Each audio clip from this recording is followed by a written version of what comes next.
Kelihatan ramai banget di sebelah kiri, banyak orang jualan dan banyak orang nongkrong ya. Nah itu ya, bukit-bukitnya masih hijau sekali, bagus banget. Ya ini ya, suasana Tawangmangu kalau nggak ada warung-warung ya yang seperti ini ya suasananya.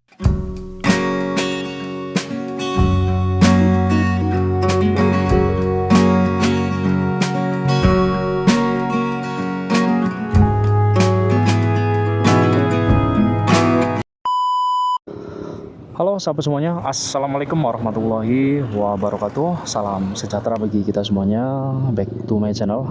Pada kesempatan video kali ini saya mau ajak Anda jalan-jalan virtual, melihat suasana terkini kondisi jalan raya dari arah Magetan atau dari Cemoro Sewu, nanti melewati Cemoro Kandang dan sampai di kawasan wisata Tawangmangu yang masuk wilayah Kabupaten Karanganyar, Jawa Tengah.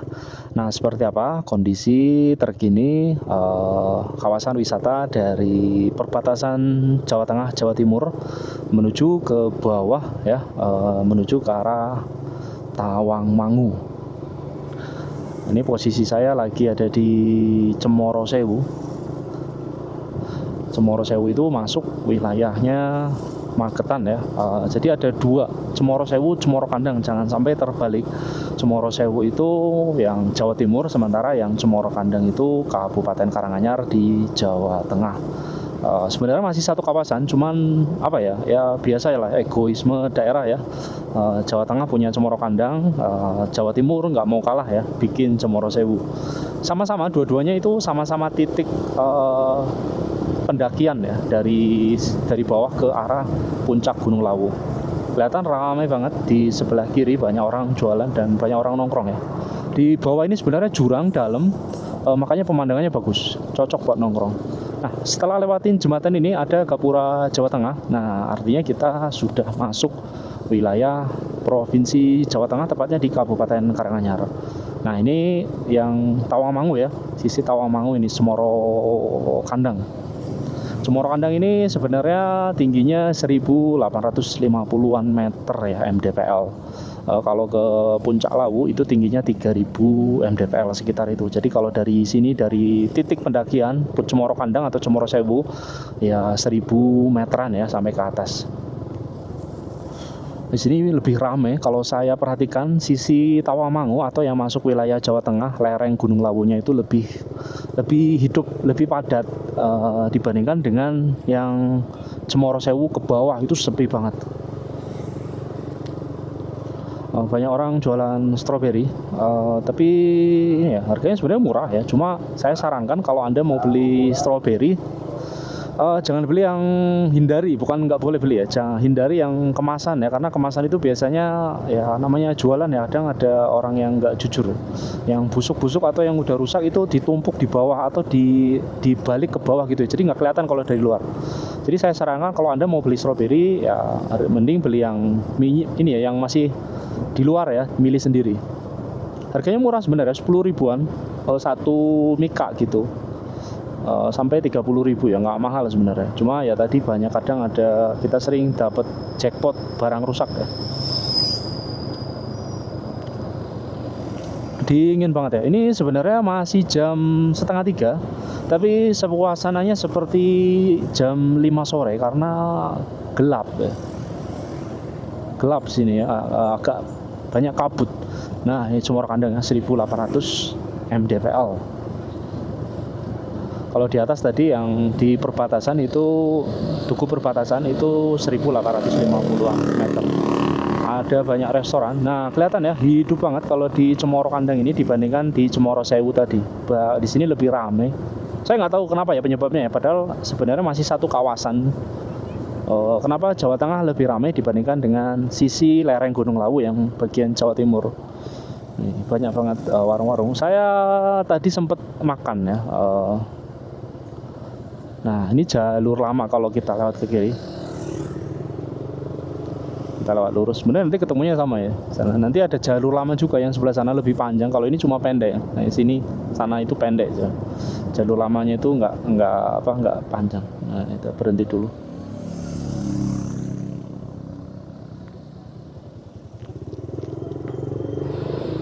Nah sebelah kiri itu jalur lama ya. Tapi nanti ketemu juga di persimpangan, ada pertemuannya. Saya sempat makan tadi siang ya, makan wedang uwuh minumnya, sama makan itu sate kelinci di kafe-kafe yang tadi. Harganya 35.000 ya. Mahal atau murah ya? Menurut saya sih ya nggak mahal, tapi ya nggak murah juga, standar. Namanya tempat wisata ya. Kalau di bawah di Ngargoyoso sate kelinci ya sama minum ya wedang uwuh ya habisnya ya 30.000 ya. 25 sampai 30.000. Jadi ya cuma selisih nggak banyak. Masih standar harganya.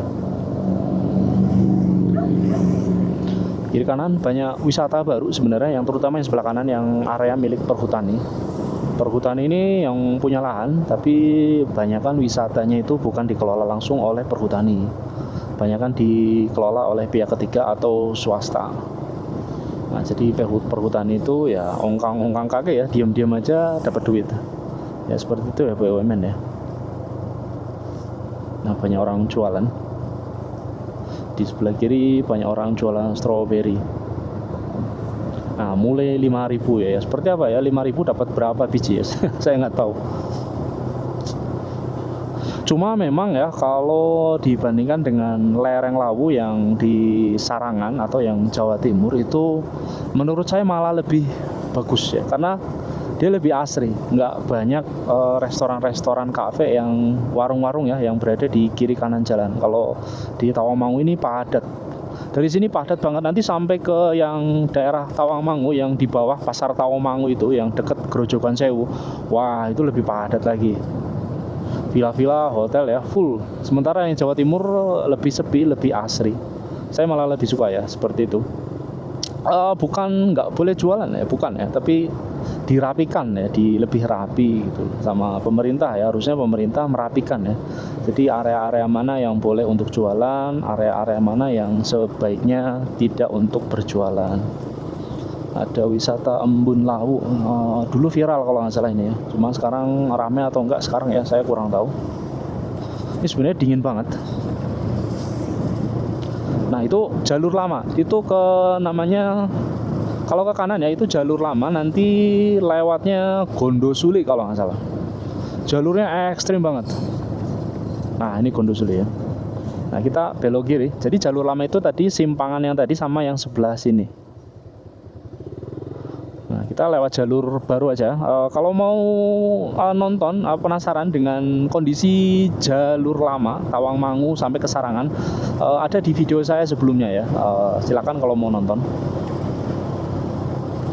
Nah ini ya, jalur lama ini memang lebih ekstrim ya, lebih dekat. Tapi sebenarnya waktu tempuhnya itu lebih lama juga, karena dia itu terjal gitu ya. Jadi tanjakannya itu ngeri sedap.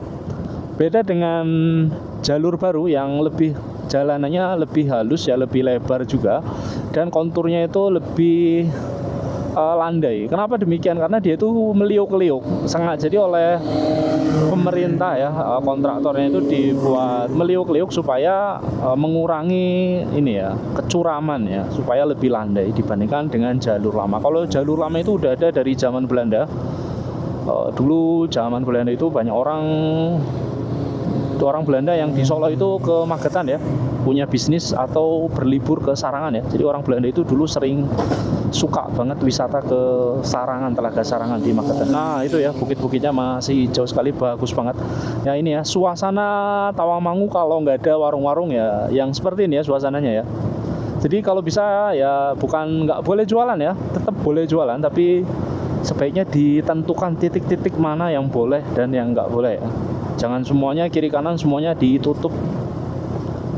Nah itu di atas ya, di atas itu ada pedesaan, itu Gondosuli. Orang-orangnya kaya ya, saya pernah lewat beberapa kali ke atas itu. Banyak rumah-rumah bagus. Itu mereka sukses dari pertanian sayur ya, sayur-sayur. Mereka jualan sayur. Dingin banget, agak gelap karena banyak kabut. Nah kayak gini kan warung-warungnya agak mengganggu ya sebenarnya. Kalau bisa dirapikan dan ditempatkan pada titik-titik tertentu.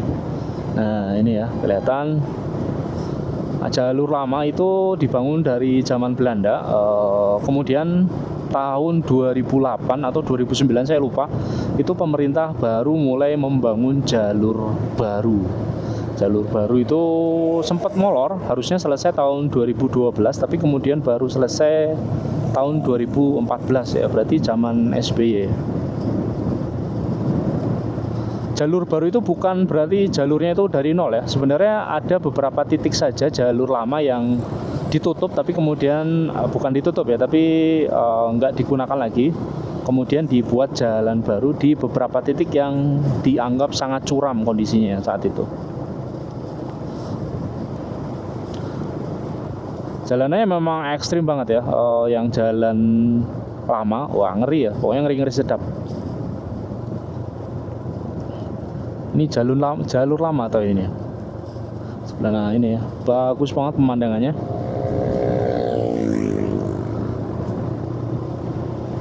Banyak kafe-kafe baru berdiri ya, saya amati. Dulu nggak ada kafe itu, sekarang ada kafe. Dulu di tempat itu masih kosong, sekarang ada kafe gitu ya. Jadi banyak kafe yang bermunculan sebenarnya baru ya, baru dibangun. Nah kelihatan bagus banget depan sana ya. Sepanjang mata memandang itu kebun sayur dan perbukitan. Dan saya ambil video ini jam 2:30-an, tanggal 31 Desember 2025. Tanggalnya unik, spesial, hari spesial karena ini hari terakhir tahun 2025 sebelum berganti tahun. Besok sudah beda tahun menjadi tahun 2026 ya sejak saya videokan ini. Ya seperti ini kondisinya ya, bisa jadi gambaran kondisi Tawangmangu pada tahun 2026. Memang bukan pas hari tanggal merah ya, tanggal merahnya besok tanggal 1. Jadi ya nggak rame ya nggak sepi-sepi juga. Nah kayak seperti ini sebaiknya jangan ada warung ya, warung sebelah sana agak ke sana ya, jadi mengganggu pemandangan sebenarnya. Ya mending kalau warungnya bagus ya, kafenya bagus ya, ada yang kafenya ala kadarnya.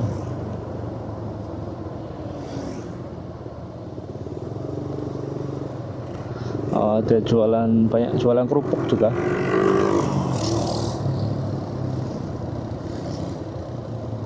Indah banget ya. Nanti finishnya saya sampai di Tawangmangu, pasar Tawangmangu.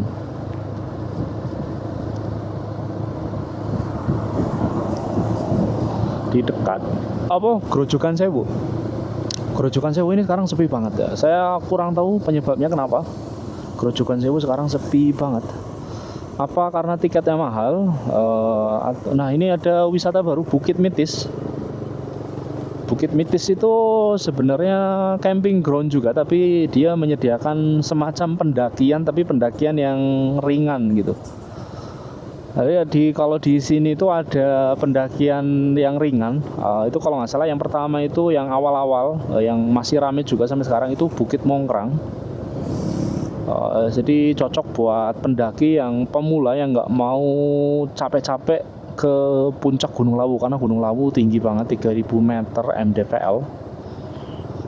Nggak cocok buat yang pendaki pemula ya.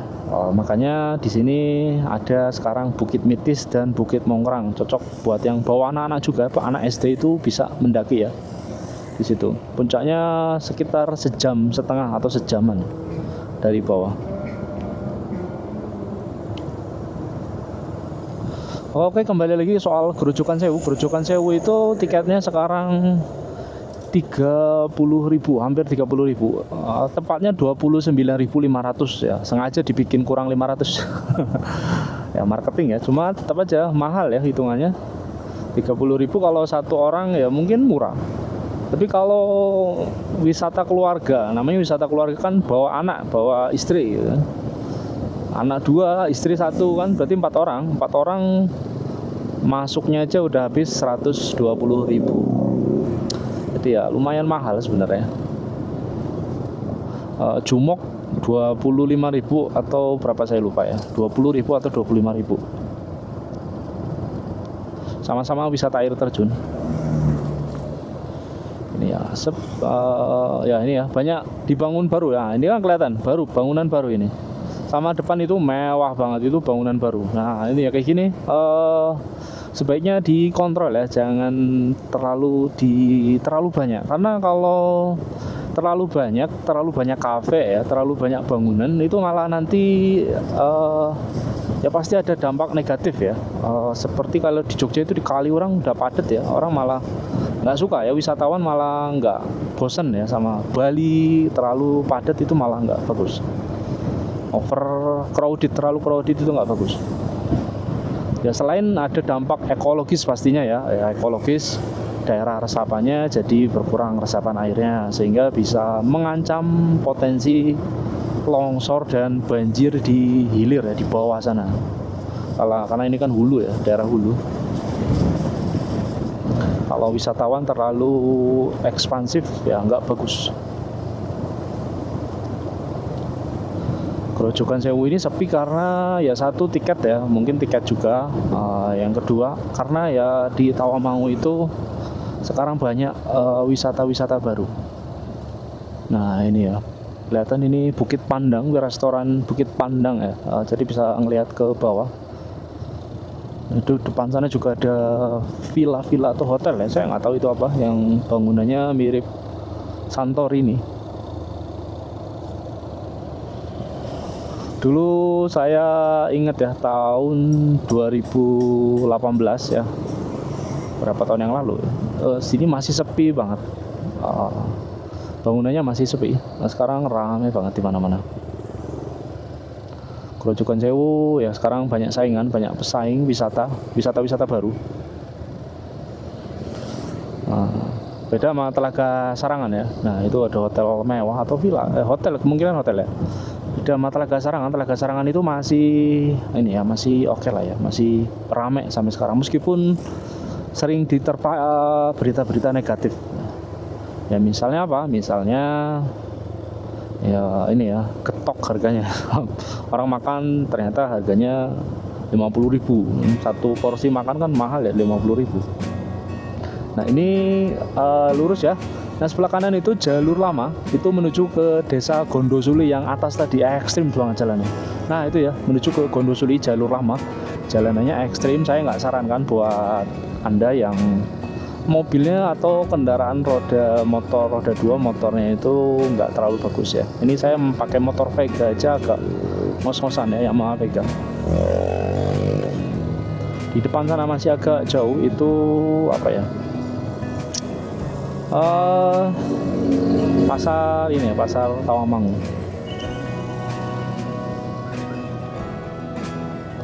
Oke ya, sekian video dari saya. Saya nggak sampai ke pasar Tawamangu karena baterainya mau habis ya. Sekian video dari saya, semoga bisa menghibur. Jangan lupa like, share, komen, subscribe bila Anda suka atau terhibur dengan video ini. Terima kasih.